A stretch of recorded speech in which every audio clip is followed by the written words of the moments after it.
পশ্চিমবঙ্গের উচ্চতম শৃঙ্গ, যার উচ্চতা ৩৬৩৬ মিটার ১১,৯৩০ ফুট, সেখানে পায়ে হেঁটে গিয়েছিল ওদলাবাড়ির পরিবেশপ্রেমী সংগঠন ন্যাসার ৬ সদস্যের একটি প্রতিনিধি দল। হ্যাঁ, সফলভাবে সান্দাকফু ট্রেক করে ওদলাবাড়ি ফিরে এলো পরিবেশপ্রেমী সংগঠন ন্যাসার ৬ সদস্যের একটি প্রতিনিধি দল। সান্দাকফু হল পশ্চিমবঙ্গের উচ্চতম শৃঙ্গ, যার উচ্চতা ৩৬৩৬ মিটার ১১,৯৩০ ফুট।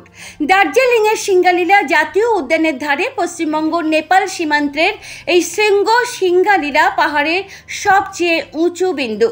এভারেস্ট, কাঞ্চনজঙ্ঘা, লোতসে এবং মাকালু পৃথিবীর ৫টি সবচেয়ে উঁচু চূড়ার ৪টি সান্দাকফু থেকে দেখা যায়। সান্দাকফু হলো তাদের জন্য স্বর্গ যারা হয়তো খুব ভালো ট্রেকার না, কিন্তু পাহাড় ভালোবাসে। সান্দাকফুতে হয়তো এজন্যই বলা হয়ে থাকে ট্রেকার্স প্যারাডাইস। শারীরিক সেরকম কোনো সমস্যা না থাকলে হেঁটে যাওয়াটাই উত্তম, কারণ এতে সান্দাকফু ট্রেকের সবটুকু সৌন্দর্য উপভোগ করতে পারবেন। কষ্ট একটু হলেও আনন্দ পাবেন হাজারো গুণ বেশি।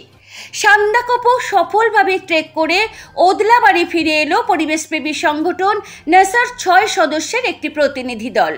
গত ১০ই মার্চ ওদলাবাড়ি থেকে সান্দাকফুর উদ্দেশ্যে রওনা হয়েছিল দলটি। আশিক আলীর নেতৃত্বে দলটিতে ছিলেন ৬০-এর ঊর্ধ্ব হাওদার আলী ছাড়াও উদয় বৈরাগী, অরুণিমা মিত্র, প্রিয়াঙ্কা মণ্ডল এবং বিদিশা বিশ্বাস।